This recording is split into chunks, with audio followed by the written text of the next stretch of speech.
तर बघा पूर्वीच्या काळात खूप सारे माकडं जंगलात राहत होते बरं का.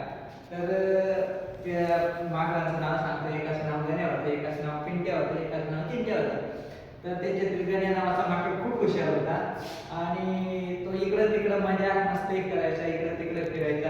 आणि फिरता फिरता त्याला एक विचार आला, अरे आपण असं किती दिवस काय करायचं. तो इकडे तिकडे फिरू लागला. नंतर त्याच्या लक्षात आलं की आपण दोन पायानं चालायला पाहिजे. तो दोन पायानं चालू लागला आणि दोन पायानं चालता चालता त्याचं रूपांतर माणसामध्ये झालं आणि माणूस झाल्यानंतर तो काही दिवस तिकडे तिकडे शिकार करू लागला.